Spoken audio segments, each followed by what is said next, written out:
Tujuan utamanya bukan menyuarakan keresahan publik, tapi menjatuhkan legitimasi pemerintahan. Supaya publik percaya bahwa negara ini sudah gagal. Supaya investor takut. Supaya masyarakat saling curiga. Dan supaya mereka, kelompok lama yang dulu punya kuasa tapi kini tersingkir, punya alasan untuk kembali berkuasa. Dan siapa salah satu peluncur utamanya? Ya, dia lagi, Marcela Santoso. Lucunya, narasi Indonesia gelap justru kencang saat ekonomi bangkit, inflasi terkendali, IKN jalan terus, dan investasi asing masuk deras. Listrik stabil, bansos tersalur, bahkan rakyat kecil bisa buka usaha lewat digitalisasi QRIS dan kredit UMKM. Jadi gelapnya di mana? Yang gelap itu bukan Indonesia, tapi hati dan kepentingan mereka yang merasa terusik. Mereka yang selama ini nyaman bermain di ruang abu-abu, panik melihat Prabowo Gibran melanjutkan garis tegas Jokowi dalam pemberantasan mafia hukum, mafia pangan, dan mafia tambang. Kita kembali ke Marcela.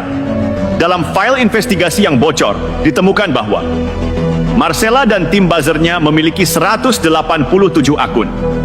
Media sosial aktif yang secara serempak menyebarkan tagar "Gimana Akun Indonesia Gelap" setiap hari Sabtu malam, sejak awal Februari 2024. Di waktu yang sama, akun-akun ini juga melempar framing visual, seperti video kelap-kelip jalan rusak, anak putus sekolah, pasien di lorong RS, yang semua diambil dari arsip lama dan diklaim sebagai kejadian terkini. Di balik itu semua, ada aliran dana masuk dari satu entitas NGO asing berlabel demokrasi, yang belakangan diketahui punya afiliasi ke lembaga luar negeri anti stabilitas Asia Tenggara. Dan Marcela bertindak sebagai penghubung. Dia yang membuat kontrak, dia yang menyusun konten, dia yang menentukan narasi besar.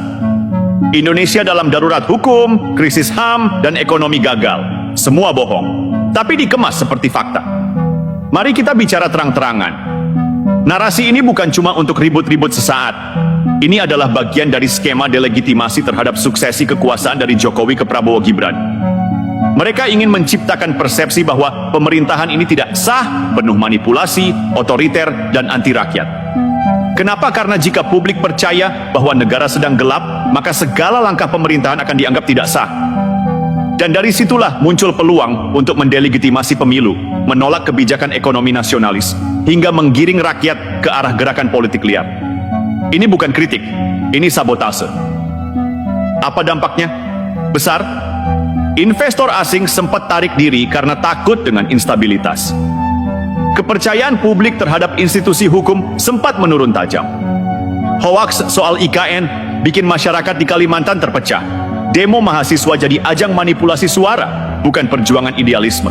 Dan semua ini bermula dari satu sumber racun, narasi Indonesia gelap yang disponsori oleh pihak-pihak seperti Marcela.